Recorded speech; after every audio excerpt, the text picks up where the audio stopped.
തുടങ്ങല്ലേ. അസ്സലാമു അലൈക്കും. സൂറത്ത് സുഹ്റൂഫിലെ 62, 63, 64, 65 ഒരാൾ എഴുതിക്കോളി. അഊദു ബില്ലാഹ്. വലാ യസുദ്ദന്നകുമുശ് ശൈത്വാൻ. അടുത്ത ഒരു വിളിച്ചാൽ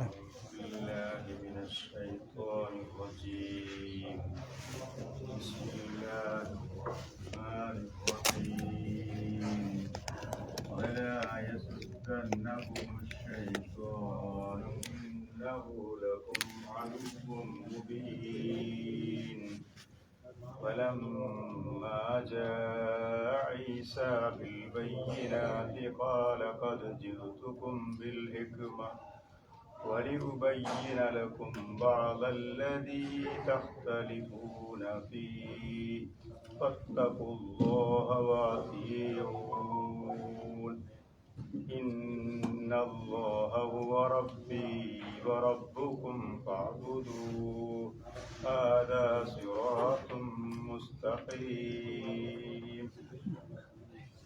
فاختلف الأحزاب من بينهم فويل للذين ظلموا من عذاب يوم أليم. ഓക്കെ, ശ്രദ്ധിക്കാനുള്ളത് വലായസുദ്ദന്നക്കും എന്ന് പറഞ്ഞാൽ പോരാ. വലായസുദ്ദന്നക്കും അനൂനിന് ഒരു ഉന്നത്തോടു കൂടി പറയണം. പിന്നെ വലായസുദ്ദന്നകുമുശ് ശൈത്വാൻ സ്റ്റോപ്പ് ചെയ്യുകയാണെങ്കിൽ, സ്റ്റോപ്പ് ചെയ്യാതിരിക്കലാണ് ഉത്തമം. അതുകൊണ്ടാണ് അവിടെ സ്വല എന്നിട്ട് കാണാം, അൽ വസ്ലു ഔല. അപ്പോൾ ഓതേണ്ടത് വലായസുദ്ദന്നകുമുശ് ശൈത്വാനു ഇന്നഹു ലക്കും അദുവ്വും മുബീൻ. അവിടെ അദുവ്വ് എന്ന് കഴിഞ്ഞിട്ടുള്ള ആ തൻവീനിനെ മീമിലേക്ക് എന്ത് ചെയ്യണം? ഇദ്ഗാം ചെയ്യണം, ഉന്നത്തും വേണം. അദുവ്വും മുബീൻ. മുബീൻ 4 മുതൽ 6 കതിർ വരെ നീട്ടണം. അടുത്ത് വലമ്മ, അവിടെയും അതേപോലെ തന്നെ എന്ത് ചെയ്യണം? ഇദ്ഗാമോട് കൂടി ഉച്ചരിക്കണം.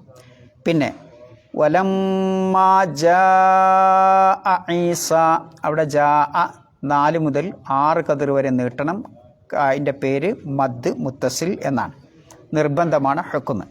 പിന്നെ ഈസാ ബിൽ ബയ്യിനാത്തി ഖാല ഖദ് ജിഅ്തുകും ബിൽ ഹിക്മ. അവിടെ നിങ്ങൾ സ്റ്റോപ്പ് ചെയ്യുകയാണെങ്കിൽ ബിൽ ഹിക്മ, ഒരു സാധനം താഴോട്ടിട്ട് ഒരു പ്രതിധ്വനി ശബ്ദം ഉണ്ടാവില്ലേ, ഹ, ആ ശബ്ദത്തിലാണ് നിർത്തേണ്ടതെന്നാണ്. ബിൽ ഹിക്മ. ഇനി നിങ്ങൾ അവിടെ സ്റ്റോപ്പ് ചെയ്യാതിരിക്കലാണ് നല്ലത്. കാരണം അവിടെ സ്റ്റോപ്പ് ആശയം പൂർത്തിയാവുന്നുണ്ട്, പിന്നെ സ്റ്റോപ്പ് ചെയ്യണോണ്ട് വിരോധമല്ല.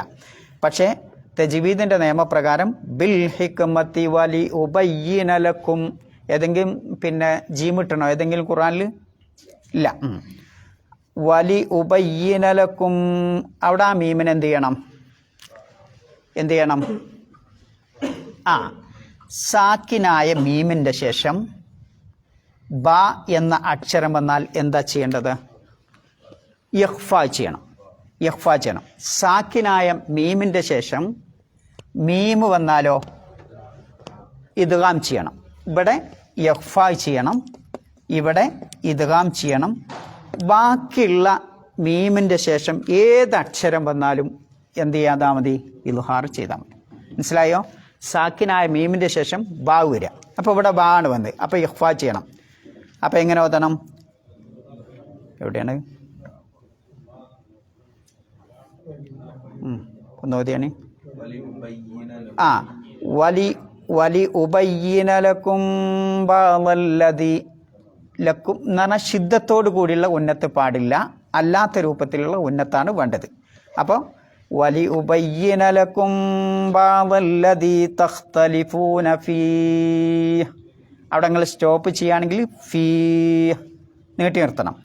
ഇനി നിർത്താതിരിക്കലാണ് അവിടെ ഉത്തമം. അപ്പോൾ എങ്ങനെ ഓതണം? തഖ്തലിഫൂന ഫീഹി ഫത്തഖുല്ലാഹ വഅതിഊൻ. അത്തിഊൻ സ്റ്റോപ്പ് ചെയ്യുമ്പോൾ നീട്ടി നിർത്തണം. അത്തി അല്ല നീട്ടേണ്ടത്, ഏതാ നീട്ടേണ്ടത്? വാവാണ് നീട്ടേണ്ടത്. വഅതിഊൻ. പിന്നെ ഇന്നല്ലാഹ ഹുവ റബ്ബി വ റബ്ബുക്കും ഫഅ്ബുദൂ. അവിടെ ഫ കഴിഞ്ഞിട്ട് അലിഫിന് എന്തുണ്ടാവില്ല? ഉച്ചാരണം ഉണ്ടാവില്ല. ഫഅ്ബുദൂ ഹാദാ സിറാത്തും മുസ്തഖീം. ആ മീമിന് എന്ത് ചെയ്യണം? ആ തൻവീൻ എന്ത് ചെയ്യണം? മീമിലേക്ക് ഇദ്ഗാം ചെയ്യണം. എല്ലാവരും കൂടി ഒന്ന് ഓതി വയ്ക്കാൻ. അഊദു ബില്ലാഹ്.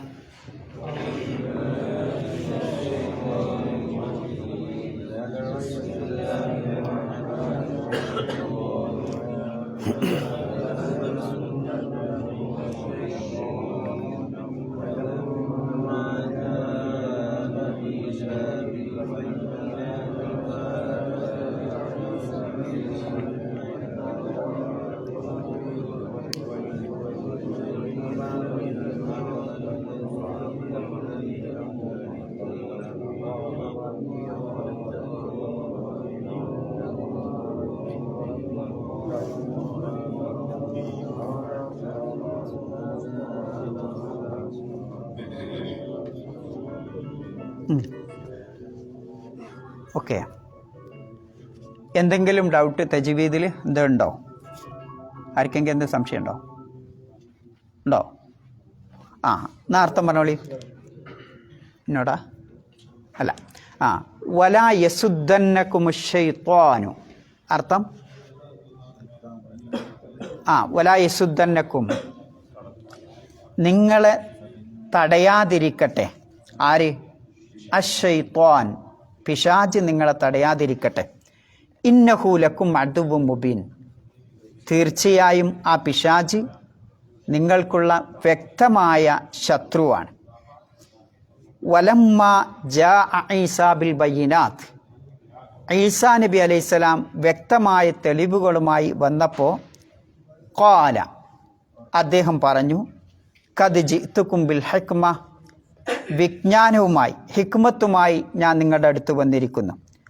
വലി ഉബയ്യിന ലക്കും ബഅദല്ലദീ തഖ്തലിഫൂന ഫീ, നിങ്ങൾ ഏതൊരു കാര്യത്തിലാണോ ഭിന്നിപ്പുള്ളത് അതിൽ ചിലത് നിങ്ങൾക്ക് വിശദീകരിച്ച് തരാൻ വേണ്ടി. ഫത്തഖുല്ലാഹ്, അതിനാൽ നിങ്ങൾ അള്ളാഹുവിനെ സൂക്ഷിക്കണം. വ അത്തിയഊൻ, എന്നെ നിങ്ങൾ അനുസരിക്കുകയും വേണം. ഇന്നല്ലാഹ, തീർച്ചയായും അള്ളാഹു, ഹുവ റബ്ബി വ റബ്ബുക്കും, അവൻ എൻ്റെയും നിങ്ങളുടെയും രക്ഷിതാവാണ്. ഫഅ്ബുദൂ, അതിനാൽ നിങ്ങൾ അവനെ ആരാധിക്കുക. ഹാദാ സിറാത്തും മുസ്തഖീം, ഇതാണ് ചൊവ്വായ നേർക്കുനേരെയുള്ള പാത.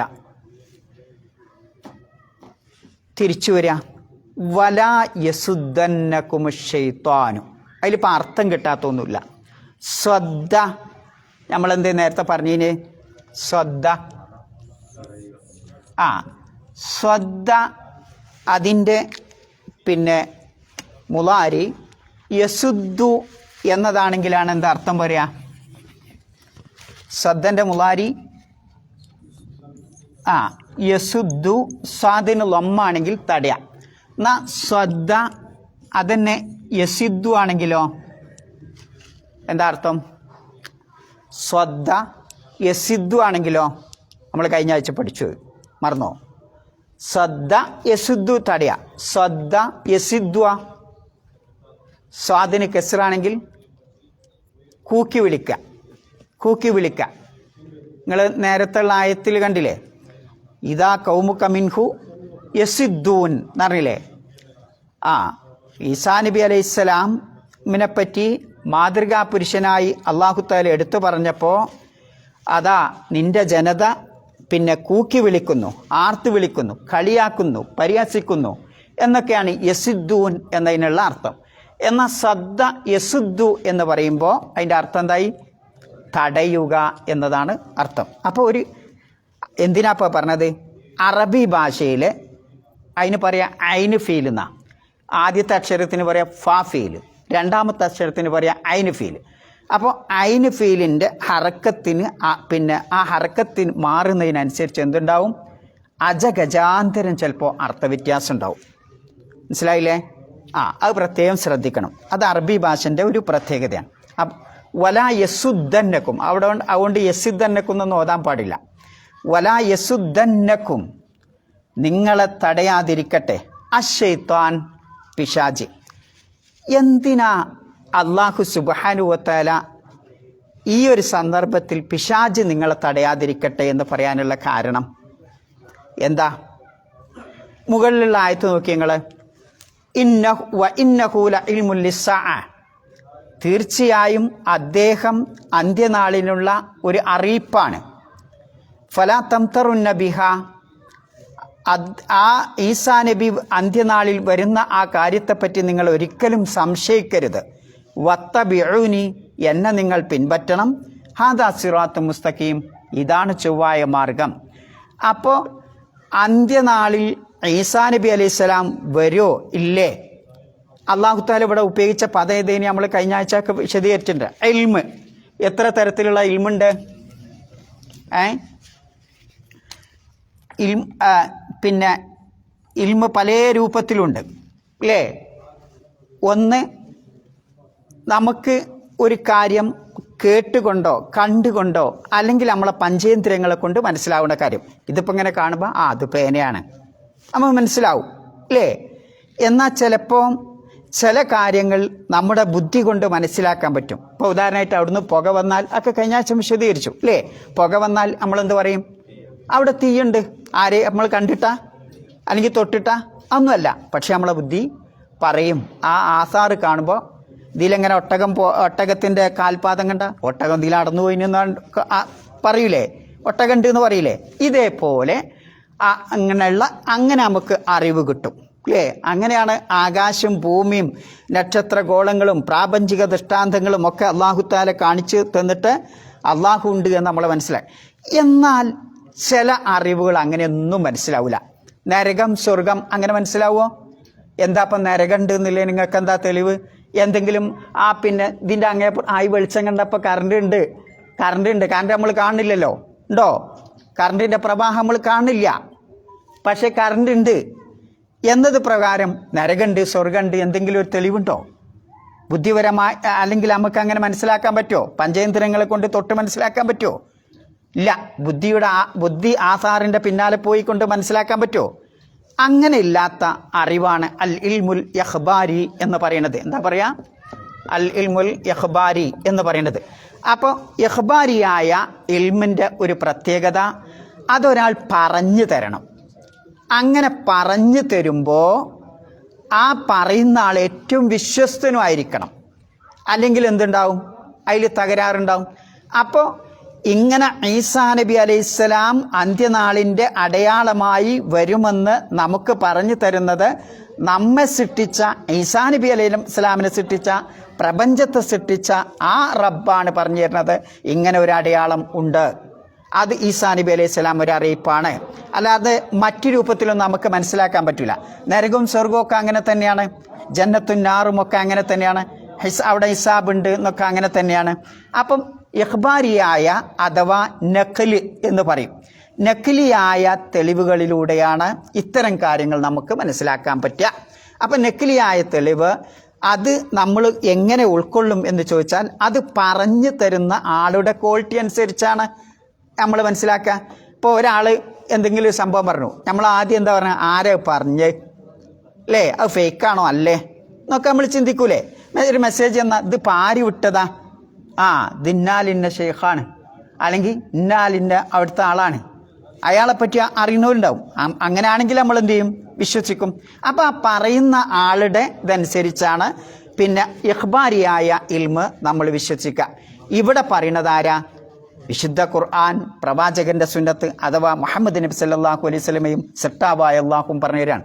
അപ്പം അതുകൊണ്ട് ആ കാര്യത്തിൽ നിങ്ങൾ സംശയിക്കരുത്. ഫലാ തംതറുന്ന ബിഹ, ഈ കാര്യത്തിൽ അന്ത്യനാൾ വരും, ആ അന്ത്യനാളിൻ്റെ അടയാളമായി ഇങ്ങനെ ഒരു സംഭവം ഉണ്ടാവും എന്ന കാര്യത്തിൽ നിങ്ങൾക്ക് സംശയമേ ഉണ്ടാവാൻ പാടില്ല. എന്തുകൊണ്ടാണ് അങ്ങനെ സംശയിക്കരുത് എന്ന് അള്ളാഹ് പ്രത്യേകം എടുത്തു പറഞ്ഞത്? മനുഷ്യ സഹജമാണ് സംശയം ഉണ്ടാവില്ലേ? കാണാത്തൊരു കാര്യം നരകമുണ്ട് സ്വർഗമുണ്ട് എന്ന് പറഞ്ഞാൽ സംശയം ഉണ്ടാവില്ലേ?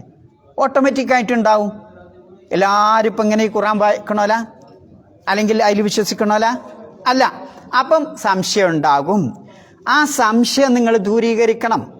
ഇത് പറയുന്നത് ഞാനാണ് എന്ന് പറഞ്ഞാൽ അല്ലാഹു സുബ്ഹാനഹു വ തആലയാണ്. അതുകൊണ്ട് വത്തബിഊനി, എൻ്റെ വാക്ക്, എൻ്റെ കൽപ്പന നിങ്ങൾ പിൻപറ്റണം. ഹാദാ സിറാത്തു മുസ്തഖീം, ഇതാണ് ചൊവ്വായ സിറാത്തു മുസ്തഖീമിൻ്റെ പാത എന്ന് അല്ലാഹു തആല പഠിപ്പിക്കുക. ഇനി പറയാം, ഉടനെ തന്നെ പിശാചിനെ കൊണ്ടുവരാം. വലാ യസുദ്ദന്നകും ശൈത്താൻ, ഒന്നുകൂടി അള്ളാഹ് ഊന്നി പറയാൻ, പിശാച് നിങ്ങളെ തടയരുത് കേട്ടോ. കാരണം എന്താ? പിശാചിനൊരു പ്രത്യേകത ഉണ്ട്. പിശാച് എവിടെ വരുള്ളൂ? പിശാചിൻ്റെ കൂട്ടത്തിൽ പിശാചിന് പണി ഉണ്ടാവില്ല. എവിടെ പണി ഉണ്ടാവുക? സിറാത്ത് മുസ്തഖീമിൽ ആരുണ്ടോ അവിടെ പിശാചിന് പണിയുള്ളൂ. നിങ്ങൾ ഏത് കാര്യം എടുത്തു നോക്കി, പിശാചിൻ്റെ പണി എവിടെ ഉണ്ടാവുക? പിശാചിന് ഡ്യൂട്ടി നിർവഹിക്കാണ്ട് ഗാനമേള നടത്തുന്നിടത്ത് വേണോ? കാരണം അതതിൻ്റെ പണിയാണ്, അതതിൻ്റെ ഡ്യൂട്ടിയാണ്. അവിടെ പോയിട്ട് പിന്നെ കൊളാക്കേണ്ട ആവശ്യമില്ല. പിന്നെ എവിടെ അതിൻ്റെ ഡ്യൂട്ടി വരുന്നത്? മനുഷ്യൻ നേരായ പാതയിലൂടെ പോകുമ്പോഴാണ്, സിറാത്തു മുസ്തഖീമിലൂടെ സഞ്ചരിക്കുന്ന മനുഷ്യനാണ് പിശാച് എപ്പോഴും എന്താക്കുക? വഴി പിഴപ്പിക്കാൻ ശ്രമിക്കുക. അതുകൊണ്ടാണ് ഇങ്ങനെ ഒരു വിശ്വാസം നിങ്ങൾ ഉൾക്കൊള്ളുമ്പോൾ ഉടനെ ആര് കയറി വരും?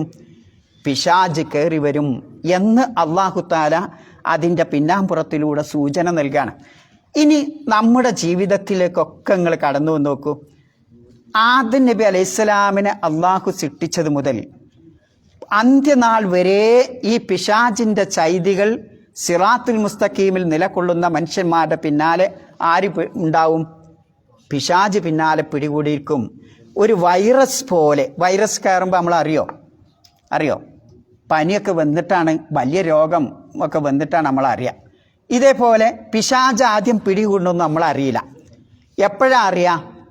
മനുഷ്യൻ സിറാത്തുൽ മുസ്തഖീമിൽ നിന്ന് തെറ്റിപ്പോകുമ്പോഴേ എന്നെ പിശാച് പിടികൂടിന എന്ന് മനസ്സിലാക്കാൻ സാധിക്കുകയുള്ളൂ എന്നുള്ളതാണ് അതിൽ നിന്ന് നമ്മൾ മനസ്സിലാക്കേണ്ടത്. അപ്പോൾ പിശാചിൻ്റെ ഡ്യൂട്ടി എന്ന് പറയുന്നത് പിന്നെ ആ രൂപത്തിലാണ്.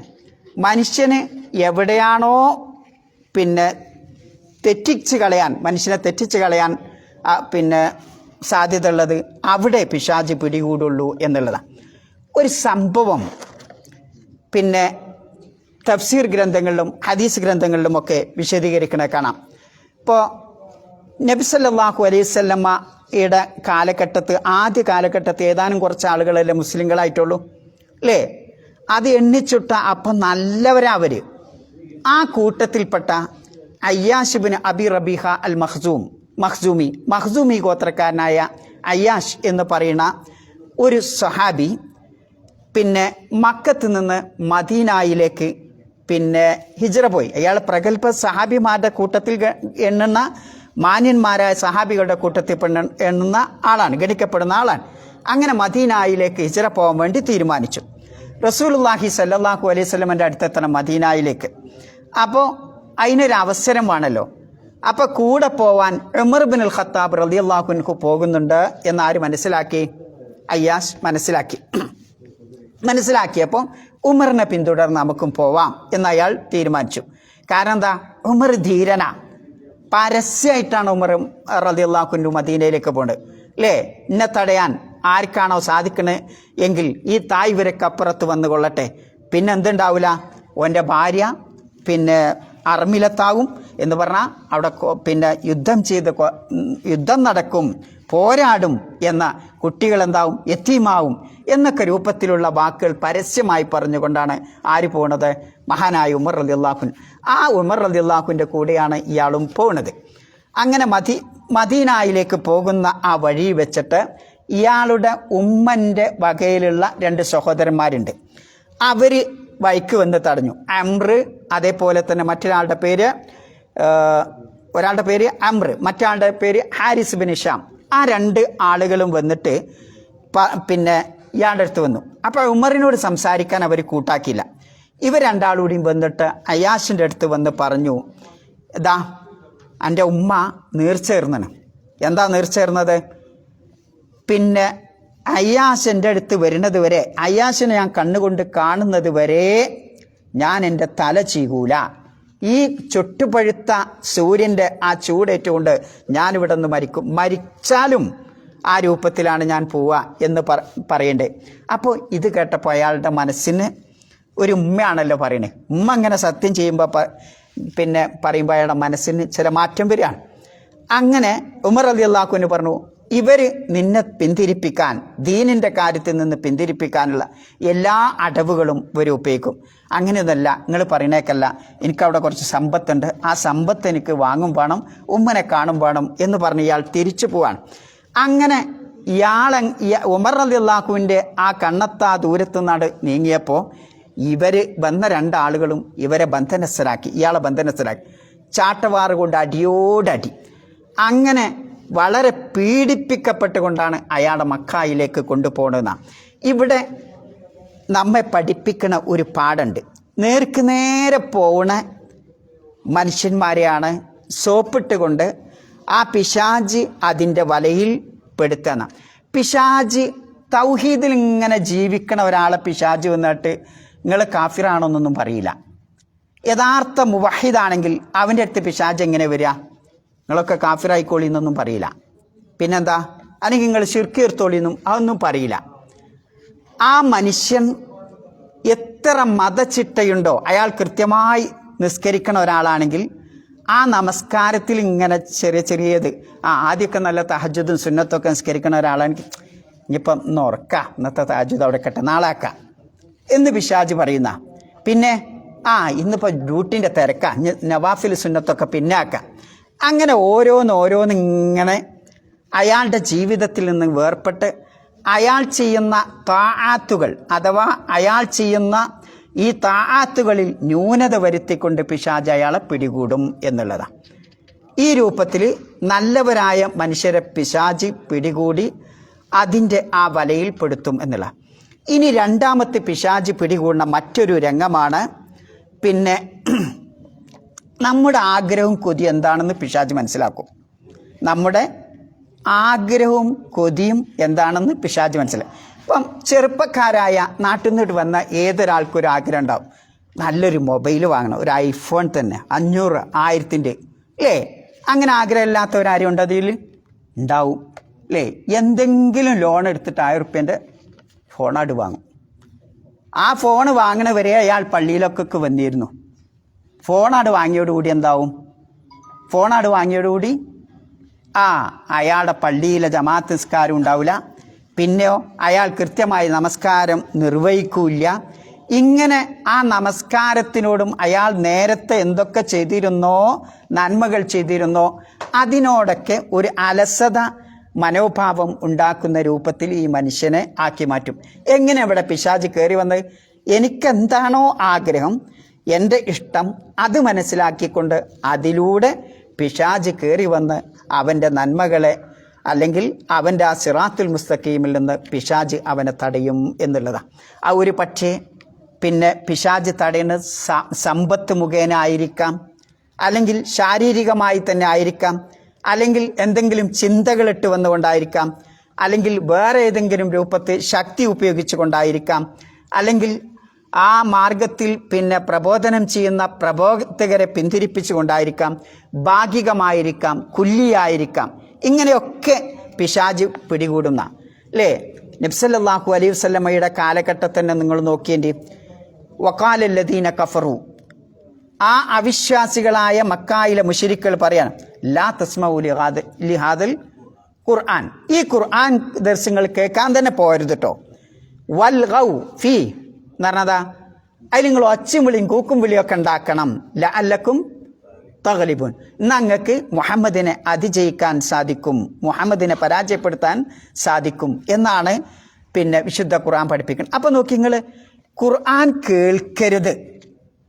ഖുർആൻ കേൾക്കരുത് എന്ന് മാത്രമല്ല, അത്തരം സദസ്സുകളിൽ എന്തുണ്ടാക്കുക, ഒച്ചയും വിളി ഉണ്ടാക്കിക്കോളി എന്ന് ആ പിന്നെ ഇസ്ലാമിൻ്റെ ശത്രുക്കൾ പറയും. ഇത് പിശാചുക്കളുടെ ജോലിയാണ് എന്നുള്ള.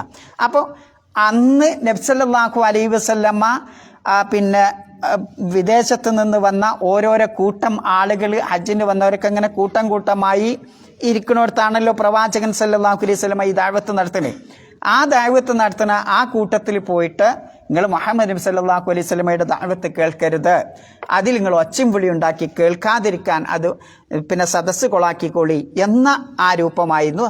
ഇന്നും അതിൻ്റെ ന്യൂ വെർഷനാണ് എന്ന് പറഞ്ഞാൽ അതൊന്നുകൂടി റിന്യൂ ചെയ്തതാണ് എന്ന് നമ്മൾ കാണുന്നതെന്ന് മാത്രം. ഇന്നും അങ്ങനെ തന്നെയല്ലേ. ഇന്ന് അങ്ങനെ പോയി ചെയ്യില്ലെങ്കിലും വേറെ ഏതെങ്കിലും മാധ്യമങ്ങളോ മെസ്സേജോ വാട്സപ്പ് മെസ്സേജോ അല്ലെങ്കിൽ മറ്റ് പരസ്യങ്ങളോ ഒക്കെ ചെയ്തുകൊണ്ട് ഇന്നും തുരങ്കം വെക്കുന്നവരാണ് നമുക്ക് കാണാൻ സാധിക്കുന്നത്. അപ്പം അന്നുണ്ടായ അതേ ചൈതി തന്നെ പുതിയ രൂപത്തിൽ ഇന്നും നിലകൊള്ളുന്നു എന്നുള്ളതാണ്. ചിലപ്പം ആ തടയൽ ചിലപ്പോൾ ഭാഗികമായിരിക്കും. ഇപ്പോൾ ഉദാഹരണമായിട്ട് ഈ കോളേജിൻ്റെ ഇതാണ്, ഇവിടെ തട്ടിട്ട് വരരുത്, ഇവിടെ ഹിജാബ് ഇട്ട് വരരുത്. അതിൻ്റെ പിന്നിലൊക്കെ എന്തുണ്ടാവും? ഈ വിശുദ്ധ ഖുർആനിനോടും പ്രവാചകന്റെ സുന്നത്തിനോടും ഇസ്ലാമിനോടുള്ള വൈരാഗ്യമാണ്.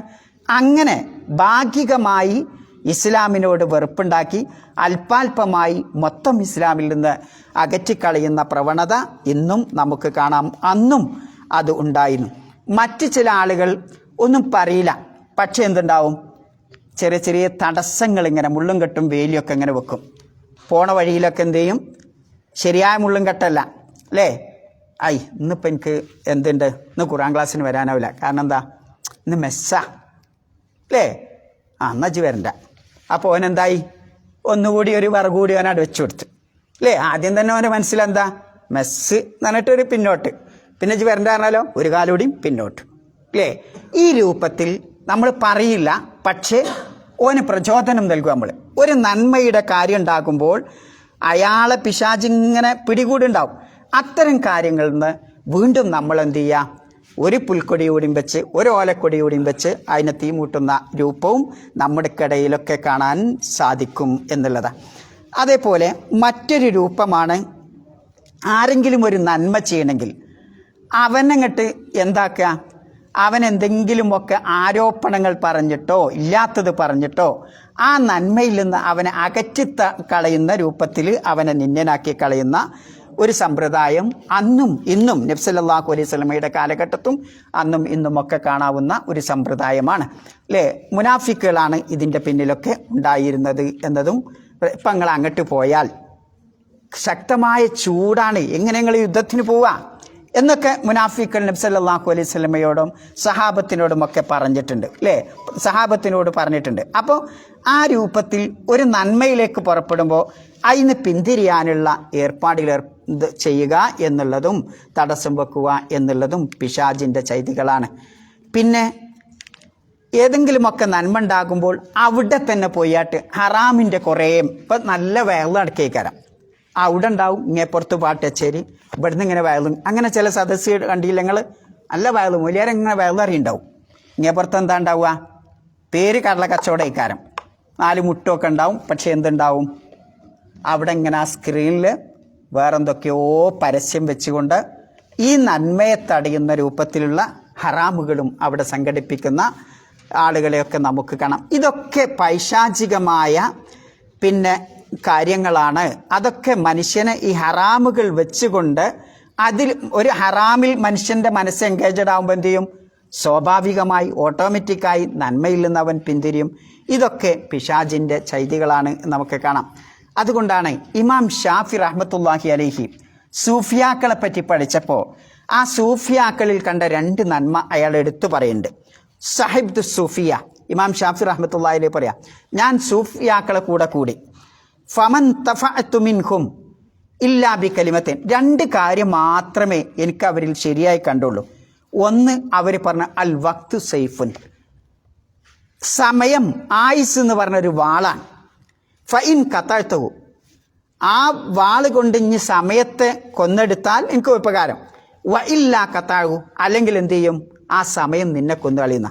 അപ്പോൾ എൻ്റെയും നിങ്ങളുടെയും ഒക്കെ ആയുസ് ഞാൻ അത് ഉപയോഗപ്പെടുത്തിയാൽ അതെനിക്ക് ഹൈറാൻ, ഇല്ലെങ്കിലോ ആ ആയുസ് പിശാച് വന്നിട്ട് നമ്മളെ പിന്നെ കൊന്നു കളയും എന്നുള്ളതാണ്. അപ്പോൾ അതുകൊണ്ട് നമ്മളെപ്പോഴും നന്മയുടെ കാര്യത്തിലായിരിക്കണം നമ്മുടെ ഓരോ സമയവും നാം മുന്നോട്ട് നീക്കേണ്ടത്. അങ്ങനെ നമ്മൾ നന്മക്ക് ഉപയോഗിച്ചിട്ടില്ലെങ്കിൽ അവിടെ എന്തുവരും, ബാത്തിൽ, നന്മയല്ലാത്ത പിന്നെ അധർമ്മങ്ങൾ അവിടെ കടന്നു വരും എന്നുള്ളതും പ്രത്യേകം ശ്രദ്ധിക്കേണ്ടതാണ്. അതേപോലെ തന്നെ മറ്റൊരു രൂപമാണ് സംശയങ്ങൾ, ആശയക്കുഴപ്പങ്ങൾ ഇങ്ങനെ ഉണ്ടാക്കും, ആശയക്കുഴപ്പങ്ങൾ ഉണ്ടാക്കുക. അതും പിശാചിൻ്റെ മറ്റൊരു ചൈതിയാണ് എന്നുള്ളതാണ്. അല്ലെങ്കിൽ ആശയക്കുഴപ്പം ഉണ്ടാക്കാൻ വേണ്ടി ശ്രമിക്കുക. ഇപ്പോൾ ഉദാഹരണമായിട്ട് അതും കപടന്മാരുടെ സ്വഭാവമാണ്. വഇദാ ഖീല ലഹും തആലൂ ഇലാ മാ അൻസലല്ലാഹ്, അള്ളാഹു അവതരിപ്പിച്ച ഈ വിശുദ്ധ ഖുർആനിലേക്കും വഇല റസൂൽ, പ്രവാചകന്റെ സുന്നത്തിലേക്കും നിങ്ങൾ വരുവീൻ എന്ന് പറയപ്പെട്ടാൽ റഅയ്തൽ മുനാഫിഖീന യസുദ്ദൂന അൻക സുദൂദ, പ്രവാചകൻ സല്ലല്ലാഹു അലൈഹി വസല്ലമയുടെ അതിൽ നിന്ന് ആ കപടന്മാരായ ആളുകൾ നിന്നെ തടയുന്നത് കാണാം എന്നുള്ളത്. അത് അവരുടെ ഒരു സ്വഭാവമാണ്. വഇദാ ദുഉ ഇലല്ലാഹി വറസൂലി, അള്ളാഹുവിലേക്കും പ്രവാചകനിലേക്കും ക്ഷണിക്കപ്പെട്ടാൽ ലിയഹ്കുമ ബൈനഹും ഇദാ ഫരീഖും മിൻഹും അരിളുൻ, അവരിൽപ്പെട്ട ഒരു വിഭാഗം ആളുകൾ ഇങ്ങനെ പിന്നോട്ടടിക്കണത് അല്ലെങ്കിൽ അവഗണനാ രൂപത്തിൽ പെരുമാറുന്നത് നിനക്ക് കാണാൻ സാധിക്കും. ഇതൊക്കെ പൈശാചിക സ്വഭാവമാണ്, മുനാഫിക്കുകളിൽ നിന്നുണ്ടാകുന്ന ഒരു സ്വഭാവം കൂടിയാണ് എന്നുള്ളതാണ്. അതേപോലെ തന്നെ മറ്റൊന്ന്, ദീനിൻ്റെ കാര്യത്തിൽ അവഗാഹമില്ലാതെ, ദീന് ശർഈയായ അറിവില്ലാതെ ചില ആളുകൾ അങ്ങോട്ട് ഫത്വ കൊടുക്കും. ഇപ്പോൾ ഉദാഹരണമായിട്ട്, ഞാനും പുരുഷനാ, ഞാനും ആണാ, ഓനും ആണാ, ഓൻ പറയുന്നതൊക്കെ തന്നെയല്ലേ ഇപ്പം ഞാനും ഇവിടെ പറഞ്ഞാൽ അല്ലേ, ഞാനും മുസ്ലിമായ വാപ്പക്ക് എനിച്ചത് തന്നെ, ഓനും മുസ്ലിമായ വാപ്പക്ക് എനിച്ച, ഓനിപ്പോൾ എത്താ പ്രത്യേകത, ഓനൊരു തലകെട്ടുണ്ട് തൊപ്പിയുണ്ട് എന്നുള്ളൂ എന്നൊക്കെ പറഞ്ഞിട്ട് ദീനിനെപ്പറ്റി യാതൊരു അറിവുമില്ലാത്ത ആളുകൾ ദീനിൻ്റെ കാര്യത്തിൽ എന്തു ചെയ്യും, ഫത്വകൾ പറയാൻ തുടങ്ങണ ഒരിത്, ആ രീതി ഉണ്ടാകും എന്നുള്ളതാണ്. അതും ഈ പൈശാചിക സ്വഭാവമാണ് എന്നതാണ് നമ്മെ പഠിപ്പിക്കുന്നത്. ഇന്ന് ആ രൂപത്തിലുള്ള പലതും നമുക്ക് നമ്മുടെ നാട്ടിലൊക്കെ ഒന്ന് കാണാൻ സാധിക്കും. അതേപോലെ തന്നെ ഫിത്നകൾ ഉന്നം വെച്ചുകൊണ്ട് കുഴപ്പങ്ങൾ സമൂഹത്തിൽ ഉണ്ടാക്കാൻ വേണ്ടിയിട്ട്, സമുദായത്തിൽ കുഴപ്പങ്ങൾ ഉണ്ടാക്കാൻ വേണ്ടിയിട്ട് എന്ത് ചെയ്യുക, ഇസ്ലാമിൻ്റെ ചില കാര്യങ്ങളെടുത്ത് അതിൻ്റെ മുഖം വികൃതമാക്കുന്ന പല ചെയ്തികളും ചെയ്യും. ഇപ്പം എന്തെങ്കിലുമൊക്കെ ഒരു സംഗതി ഉണ്ടാവും, അതിൽ ചിലത് ഉൾക്കൊള്ളാൻ കഴിയില്ല. എന്താ ഇപ്പം മക്കനെ എന്നിടണം എന്നില്ലല്ലോ, ഷാളിട്ടാലും പോരെ അല്ലേ, എപ്പോഴെങ്കിലുമൊക്കെ ആ പാട് താൻ വലിയ പ്രശ്നമില്ലല്ലോ. ഇങ്ങനെ ഏതെങ്കിലും ചെറിയ ചെറിയ കാര്യങ്ങൾ പിടിച്ചുകൊണ്ട് വലിയ കാര്യങ്ങൾ തന്നെ അത് എടുത്തുകൊണ്ട് എന്താകും, ഇസ്ലാമിൻ്റെ ആ മുഖത്തെ വികൃതമാക്കണ ഒരു രീതിയും ഇത്തരം ആളുകളിൽ കാണാൻ സാധിക്കും എന്നുള്ളതാണ്. അതേപോലെ തന്നെ പിശാചുക്കൾ എപ്പോഴും വിശുദ്ധ ഖുർആൻ പറയുന്നത് യുരീദൂന ലിയുത്ഫിഊ നൂറല്ലാഹ്, അള്ളാഹുവിൻ്റെ പ്രകാശത്തെ കെടുത്തിക്കളയാനാണ് ഈ കൂട്ടർ ശ്രമിക്കുക. ബി അഫ്വാഹിം, അവരുടെ വായ കൊണ്ട്, വല്ലാഹു മുത്തിമ്മു നൂരിഹി വലൗ കരിഹൽ കാഫിറൂൻ എന്ന് ഒരു സൂറത്തിലും ഒരു ആയത്തിലും, മറ്റിടത്ത് വലിയ കരിഹൽ മുശ്രിക്കൂൻ എന്ന് മറ്റിടത്തും കാണാൻ സാധിക്കും. അപ്പോൾ അള്ളാഹു തആല ഈ പ്രകാശം പൂർത്തിയാക്കുക തന്നെ ചെയ്യും, ആര് എങ്ങനെ കണിഞ്ഞ് ശ്രമിച്ചാലും എന്നുള്ള. പിന്നെ നമസ്കാരം, അന്ന് നബി സല്ലല്ലാഹു അലൈഹി വസല്ലമ യുടെ കാലഘട്ടത്ത് മക്കത്ത് കഅബന്റെ ചുറ്റും അവർ നമസ്കരിച്ചിരുന്നത് എങ്ങനെ, ഇല്ലാ മുക്കാഅൻ വതസ്ദിയ, ചൂളം വിളിയും, വേറെന്താ അതിനെന്താ പറയല്, ചെണ്ട വിട്ട് പോലുള്ള ഒരു ചൂളം വിളി പോലുള്ള മ്യൂസിക്കിൻ്റെ ശബ്ദമൊക്കെ ആയിരുന്നു അവരുടെ അന്നത്തെ നമസ്കാരം ഇല്ലേ. അപ്പോൾ ആ രൂപത്തിലുള്ള നമസ്കാരം വീണ്ടും ഇത് പൈശാചികമാണ്. വീണ്ടും ഇത്തരത്തിലുള്ള ആരാധനകൾ ഇസ്ലാമിൻ്റെ ഗണത്തിലേക്ക് കടന്നു വരും. ഇന്നിപ്പോൾ നമുക്ക് പല ഇതും കാണാൻ പറ്റും അല്ലേ, ഇബാദത്താണ് എന്ന് പറഞ്ഞുകൊണ്ട് ഓരോരുത്തർ ഇങ്ങനെ ആടുന്നതും അതൊക്കെ നമസ്കാരവും അതേപോലെ തന്നെ ദിക്റും അദ്കാറും ഒക്കെ ആയി ഗണിക്കുന്ന പല രൂപങ്ങളും എന്ന് നമുക്ക് കാണാൻ പറ്റും. ഈ രൂപത്തിൽ പിശാച് മനുഷ്യനെ ഏതാണോ മനുഷ്യന് താല്പര്യമുള്ളത് ആ താല്പര്യമുള്ള വഴിയിലൂടെ അങ്ങോട്ട് കടന്നു ചെന്നിട്ട് യഥാർത്ഥ ഇസ്ലാം ദീനിൽ നിന്ന്, തൗഹീദിൽ നിന്ന് മനുഷ്യനെ വഴിപിഴപ്പിക്കാൻ വേണ്ടി പിശാച് ശ്രമിക്കും. അതുകൊണ്ടാണ് അല്ലാഹു തആല എത്ര ആണയിട്ട് പറഞ്ഞത്, വലാ യസുദ്ദന്നകും ശൈത്വാൻ, ആ പിശാച് നിങ്ങളെ തടയാതിരിക്കട്ടെ എന്ന് പറഞ്ഞ അല്ലാഹു നിർത്തിയില്ല. ഇന്നഹു ലക്കും അദുവ്വുൻ മുബീൻ, അവൻ നിങ്ങൾക്കുള്ള വ്യക്തമായ ശത്രുവാണ് കേട്ടോ എന്നും അല്ലാഹു തആല പറയുണ്ടായിരുന്ന. പിശാചി എല്ലാ വഴിയിലൂടെയും കടന്നു വരുന്ന, സുമ്മല ആത്തിയന്നഹും മിൻ ബൈനി ഐദീഹിം വ മിൻ ഖൽഫിഹിം വ അൻ ഐമാനിഹിം വ അൻ ശമാഇലിഹിം വലാ തജിദു അക്സറഹും ഷാക്കിരീൻ എന്ന് പറഞ്ഞാൽ വലതുഭാഗത്തിലൂടെയും പിൻഭാഗത്തിലൂടെയും മുൻഭാഗത്തിലൂടെയും വലതുഭാഗത്തിലൂടെയും ഇടതുഭാഗത്തിലൂടെയും എല്ലാ ഭാഗത്തിലൂടെയും പിശാച് കടന്നു വരും. അങ്ങനെ അള്ളാഹ്ക്ക് ശുക്ർ ചെയ്യുന്ന ഒരു മനുഷ്യനെ കാണാത്ത വിധം ആ പിശാച് ഏർപ്പെടും എന്നത് പിശാചി തന്നെ പറയുന്നത് കാണാൻ സാധിക്കും. ഇത് ഏതുവരെ ഉണ്ടാവും? അന്ത്യനാൾ വരെ ഉണ്ടാകും എന്ന് അള്ളാഹു തആല പറയുന്ന ആയത്തിൽ നമുക്ക് മനസ്സിലാക്കാം. ഖാല, പിശാച് പറയാൻ, റബ്ബി അൻദിർനി ഇലാ യൗമി യുബഅസുൻ, ആളുകൾ പുനരുത്ഥാന ജീവിതത്തിൽ അവരെ പുനർജീവിപ്പിക്കുന്നത് വരെ പഠിച്ചവനെ എനിക്ക് സമയം കൊണ്ടാ എന്ന് പറഞ്ഞപ്പോൾ ഖാല ഇന്നക മിനൽ മുൻദരീൻ, എനിക്ക് സമയം കിട്ടിയവനാണ്, ഇലാ യൗമിൽ വഖ്തിൽ മഅലൂം എന്ന് അള്ളാഹു പറയുന്നുണ്ട്. അപ്പോൾ ആ പുനരുത്ഥാന നാൾ വരെ പിശാച് എന്ത് ചെയ്യും? ഈ രൂപത്തിൽ പരിശ്രമിച്ചു കൊണ്ടിരിക്കും എന്നതും ആയത്ത് നമ്മെ പഠിപ്പിക്കുന്നുണ്ട്. അപ്പോൾ പിശാചിൻ്റെ ആർത്തി, അതിൻ്റെ ശ്രമം എന്ന് പറയുന്നത് മറ്റൊരിത് അള്ളാഹിനെ പറ്റിയുള്ള അറിവ് ഇല്ലാതാക്കലാണെന്ന്. ഒരു മനുഷ്യൻ അള്ളാഹുവിനെ പറ്റി അറിവില്ലാതെ ജാഹിലായാൽ പിശാചിന് ഇത്ര ഇഷ്ടമുള്ള ഒരു സംഗതി ഇല്ല. കാരണം എന്താ? അള്ളാഹിനെ പറ്റി അറിവ് ഇല്ലെങ്കിൽ പിന്നെന്താവും? ഓനെ ഏത് രൂപത്തിലും വട്ടം കളിപ്പിക്കാൻ പറ്റും അല്ലേ? ഒരു കളിപ്പാ പോലെയാണ്, ഓനെന്തും ചെയ്യാൻ പറ്റും. എന്തില്ലെങ്കിൽ റബ്ബിനെ പറ്റി മനസ്സിലാക്കാത്ത ജാഹിലായ ഒരു മനുഷ്യനാണെങ്കിൽ എന്നതാ. അതുകൊണ്ടാണ് അല്ലാഹു തആല ഇങ്ങനെ പറഞ്ഞത്, ഖാല റബ്ബി ബിമാ അഗ്വൈതനി ല ഉസയ്യിനന്നകും ഫിൽ അർദ്, പടച്ചോനെ നീ എന്നെ വഴിപിഴപ്പിച്ചത് കാരണം ഭൂമിയിൽ അവർക്ക് ഞാൻ മോടിയാക്കി കാണിക്കുക തന്നെ ചെയ്യും. വല ഊവിയന്നകും, അവരെ മുഴുവൻ ഞാൻ വഴി പിഴപ്പിച്ച് കളയും. ആരൊഴിച്ച്?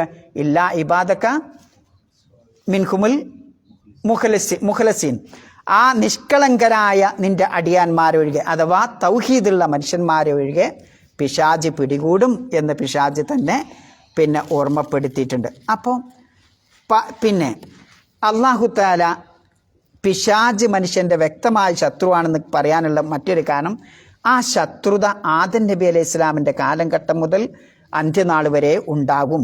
ആ വൈരാഗ്യം, ആ പോരും, ആ അസൂയയും ആ തന്ത്രങ്ങളുമൊക്കെ ഉണ്ടാവും. അതുകൊണ്ടാണ് ഇത്തരം ഗൗരവമുള്ള ഭാഷയിൽ അല്ലാഹു സുബ്ഹാനഹു വ തആല അതിനെപ്പറ്റി താക്കീത് നൽകാൻ നമ്മോട് കൽപ്പിച്ചിട്ടുള്ളത്. പിന്നെ മറ്റൊരു കാര്യം ശ്രദ്ധിക്കേണ്ടത്, പിശാച് 7 ഘട്ടങ്ങളിലൂടെയാണ് മനുഷ്യനെ പിടികൂടുക എന്ന് പണ്ഡിതന്മാർ പറയുന്നുണ്ട്. പെട്ടെന്ന് വന്നിട്ട് ഒരാളെ കെട്ടി പിടികൂടുകയല്ല ചെയ്യുക. ഒന്നാമത്തെ ഘട്ടം എന്ന് പറഞ്ഞാൽ മർഹലത്തുൽ ഫിക്റാണ്. എന്ന് പറഞ്ഞാൽ അവൻ്റെ ചിന്തയിൽ ഇങ്ങനെ മാറ്റം ഉണ്ടാക്കും. എങ്ങനെയാണ് ആ ചിന്തയിൽ മാറ്റം ഉണ്ടാക്കുക? അള്ളാഹ്ക്കും റസൂലിനും അഥവാ ഇസ്ലാമിന് ഇഷ്ടപ്പെട്ട കാര്യമല്ലാത്തതെന്ന് പറഞ്ഞിങ്ങനെ എന്തെങ്കിലും ഒരു ആർത്തി ഉണ്ടാക്കും. ഇപ്പോൾ ഉദാഹരണമായിട്ട് അള്ളാഹ്ക്ക് ഇഷ്ടമില്ലാത്തൊരു കാര്യം ചെയ്യാൻ വേണ്ടി അവൻ്റെ മനസ്സിനിങ്ങനെ പ്രേരിപ്പിക്കും, അല്ലെങ്കിൽ അതിനിങ്ങനെ രുചി ഉണ്ടാക്കി കൊടുക്കും. അങ്ങനെ അവൻ അതിൽ ഏർപ്പെടും. രണ്ടാമത് പിശാച് കടന്ന് വരുന്ന രംഗം മനസ്സിലിങ്ങനെ മന്ത്രിക്കും എന്നുള്ളതാണ്. ഒരു കാര്യത്തെ താല്പര്യം ഉണ്ടാക്കി കൊടുത്താൽ ആ താല്പര്യം കൂടാൻ വേണ്ടിയിട്ട് അവൻ്റെ മനസ്സ് അങ്ങനെ മന്ത്രിക്കും, അവനത് ചെയ്യും എന്നുള്ള. മൂന്നാമത്തെ മർഹല എന്ന് പറയുന്നത് പിശാച് മന്ത്രിച്ച ആ കാര്യത്തിൽ ഓനിങ്ങനെ സംസാരിച്ചു കൊണ്ടേ ഇരിക്കും അവൻ്റെ ജീവിതം മുഴുവൻ. അത് ചിലപ്പോൾ തുടക്കം ഒരു തമാശയിലായിരിക്കാം അല്ലേ? ഇപ്പം നമ്മുടെ കൂട്ടത്തിലൊക്കെ തമാശ പറയുന്നുണ്ട്. തമാശ പറയാൻ പറ്റുമോ പറ്റൂലെന്നല്ല, ആ തമാശ കൂടുമ്പോൾ എന്താകും? ഈ പിശാച് ഈ തമാശയിലൂടെ നമ്മുടെ മുഴുവൻ സമയവും ചിലപ്പം പിശാച് എന്ത് ചെയ്തിരിക്കും? കൊന്നെടുക്കും എന്നുള്ളതാണ്. അപ്പം അതും ശ്രദ്ധിക്കേണ്ടതാണ്. പിന്നെ മർഅലത്തുൽ ഫിഅൽ എന്ന് പറയും, പ്രവൃത്തി പദത്തിലേക്ക് പിശാച് കൊണ്ടുവരും എന്നുള്ളതാണ്. ഇപ്പോൾ ഉദാഹരണമായിട്ട് ഒരു കാര്യം നമ്മളിങ്ങനെ ചെയ്യുമ്പോൾ പിശാച് അങ്ങേയറ്റം ആഹ്ലാദിക്കും. പിന്നെ കാരണം എന്താ? ഓനാ ഖുർആനിൽ നിന്നും അതിൻ്റെ പാഠങ്ങളിൽ നിന്നും പ്രവാചകൻ്റെ സുന്നത്തിൽ നിന്നും അത്തരം ഖുർആൻ ദർസുകൾ അത്തരം കാര്യങ്ങളിൽ നിന്നൊക്കെ ഇങ്ങനെ അകന്നു നിൽക്കുന്നത് കാണുമ്പോൾ പിശാച് എന്ത് ചെയ്യും? വളരെയധികം സന്തോഷിക്കും. പിന്നെ ഈ കാര്യം ഇവനിലൂടെ പിശാച് ഇങ്ങോട്ട് അഭ്യസിപ്പിക്കും എന്നുള്ളതാണ് അല്ലേ? ഓനിപ്പോൾ തൽക്കാലം ഖുർആൻ ക്ലാസ്സൊക്കെ നിർത്തി പിന്നെ ആ പിശാചിൻ്റെ ചൈതികളൊക്കെ അതിനുള്ള ഒരു മാതൃകയായി ഈ മനുഷ്യനെ പിശാച് ആക്കി മാറ്റും എന്നുള്ളതാണ്. അതിനാണ് മർഹലത്തുൽ മുമാറസ എന്ന് പറയുന്നത്. പിന്നെ അങ്ങനെ അവൻ ചെയ്യുമ്പോൾ അത് ഓനൊരു സാധാരണ രീതിയായിട്ട് ഇങ്ങനെ അവൻ്റെ മനസ്സിൽ തോന്നും. ആ ഒരു കുറ്റബോധം അവനുണ്ടാവില്ല. ആദ്യമൊക്കെ തുടങ്ങിയപ്പോൾ കുറ്റബോധം ഉണ്ടാവും, പിന്നെ കുറ്റബോധമില്ലാത്തൊരവസ്ഥയിൽ ഒരു സാധാരണ പണിയായിട്ട് ഇങ്ങനെ വരും. മാത്രമല്ല അതിന് വരുമാനം ഉണ്ടാക്കാനും അതിൻ്റെ ഏജൻറ്റുമായിട്ട് ഓനിങ്ങനെ പ്രവർത്തിക്കണ ഒരു രംഗം വരും. അവസാനം ഇവൻ്റെ വ്യക്തിത്വം എന്ന് പറയുന്നത് പൈശാചിക ചൈതികളും പൈശാചിക പ്രവർത്തനങ്ങളുമായി മാറും. അവൻ്റെ എല്ലാ ശ്രമവും അവൻ്റെ എല്ലാ സമയവും ഈ പിശാചിനോട് കൂടെയാകും എന്നുള്ളത്. അതുകൊണ്ടാണ് വിശുദ്ധ ഖുർആൻ ഖുൽ ഹൽ നുനബ്ബിഉകും ബിൽ അഖ്സരീന അഅമാല, അല്ലദീന ളല്ല സഅയുഹും ഫിൽ ഹയാത്തി ദുനിയ വഹും യഹ്സബൂന അന്നഹും യുഹ്സിനൂന സുൻആ എന്ന് വിശുദ്ധ ഖുർആൻ സൂറത്ത് കഹ്ഫ് ചോദിക്കുന്നുണ്ട്. പ്രവർത്തിക്കുന്നുണ്ടാവും ഇവർ, പ്രവർത്തിച്ച് നഷ്ടം ഭവിക്കേണ്ടി വന്ന ഒരു വിഭാഗത്തെ പറ്റി പറഞ്ഞു തരട്ടെ എന്ന് അല്ലാഹു തആല ചോദിക്കുന്നുണ്ട്. അവരുടെ സ്വഭാവം പറയുന്നത് അല്ലദീന ളല്ല സഅയുഹും ഫിൽ ഹയാത്തി ദുനിയ, ഈ ഐഹിക ജീവിതത്തിൽ ഒരു പ്രവർത്തിച്ചിട്ടുണ്ട്, ആ പ്രവർത്തനം യഥാർത്ഥ റൂട്ടിൽ നിന്ന് തെറ്റിപ്പോവുക. അങ്ങനെയുള്ള മതപ്രവർത്തകരായ മതത്തിൻ്റെ ആളുകൾ തന്നെ ആദ്യം വരിക ആ മത ലേബിളുകളിലൂടെയാണ്, ദീനിൻ്റെ ലേബിൾ. പിന്നെന്ത് ചെയ്യും? ആ മതത്തിലില്ലാത്ത കുറേ ആട്ടവും ചാട്ടവും അതിലില്ലാത്ത ആരാധനയും ഒരുപാട് ബിദ്അത്തും ഖുറാഫാത്തും ഷിർക്കുമൊക്കെ അവരുടെ വക അതിലായിട്ട് കൂട്ടിയെടുത്ത് ഇതൊക്കെ ദീനാണ് എന്ന് ജനങ്ങളെ കൊണ്ട് അങ്ങോട്ട് മനസ്സിലാക്കുന്ന ആ ഒരു രൂപം ഉണ്ടാകും. അവിടെയാണ് പിശാച് പൂർണ്ണമായി പിടികൂടുക. അതുകൊണ്ടാണ് സയ്യന ലഹുമു ശൈത്വാനു അഅ്മാലഹും, പിശാച് ഈ കൂട്ടരുടെ പ്രവർത്തനങ്ങൾ മോടിയാക്കി കാണിച്ചു കൊടുക്കും. ഫസദ്ദഹും അൻ സബീൽ, അങ്ങനെ അള്ളാഹുവിൻ്റെ മാർഗത്തിൽ നിന്ന് ആ പിശാച് അവരെ വഴി തെറ്റിക്കും. ഫഹും ലാ യഹ്തദൂൻ, പിന്നെ അവർക്ക് എന്ത് ചെയ്യാൻ പറ്റൂല? ആ പിശാചിൻ്റെ കടിയിൽ നിന്ന് വലയിൽ നിന്ന് രക്ഷപ്പെടാൻ സാധിക്കൂല എന്നുള്ളത്. അപ്പം നമ്മളിപ്പോൾ ഇന്ന് പഠിച്ച ആയത്ത് വലാ യസുദ്ദന്നകുമു ശൈത്വാനു ഇന്നഹു ലക്കും അദുവ്വുൻ മുബീൻ. ഒന്നാമത്തെ പോയിന്റ്, എന്തുകൊണ്ട് അള്ളാഹു സുബ്ഹാനഹു വ തആല പിന്നെ ഈസാ നബിയുടെ വരവിനെപ്പറ്റി പറഞ്ഞ സമയത്ത് അവിടെ പിശാചിൻ്റെ പ്രത്യേകം എടുത്തു പറഞ്ഞത്? കാരണം മനുഷ്യൻ്റെ ബുദ്ധി കൊണ്ട് ഒരു പക്ഷേ ഉൾക്കൊള്ളാൻ സാധിക്കില്ല, പിശാച് ആ റൂട്ടിലൂടെ കടന്നു വരും, അവിടെ പിശാച് കൂടരുത്. മാത്രമല്ല ജീവിതത്തിൻ്റെ എ മുതൽ സെറ്റ് വരെയുള്ള എല്ലാ മേഖലയിലും പിശാചിൻ്റെ സൈദികളെ നിങ്ങൾ സൂക്ഷിക്കണം, ജാഗരൂകരായിരിക്കണം എന്ന് പറയാനാണ് ഇന്നഹു ലക്കും അദുവ്വുൻ മുബീൻ എന്ന് അല്ലാഹു തആല അതിന് പറയാ സൈല് എന്ന് പറഞ്ഞാൽ അനുബന്ധം കൊടുത്തേക്ക, വാല് കൊടുക്കുക. അപ്പോൾ ആ രൂപത്തിലുള്ള സെൻറ്റൻസ് അള്ളാഹു കൊണ്ടുവരാനുള്ള കാരണം അതാണ്. മതി അല്ലേ? സുബ്ഹാനക്കല്ലാഹുമ്മ ബിഹംദിക അശ്ഹദു അല്ലാ ഇലാഹ ഇല്ല അൻത അസ്തഗ്ഫിറുക വഅതൂബു ഇലൈക്.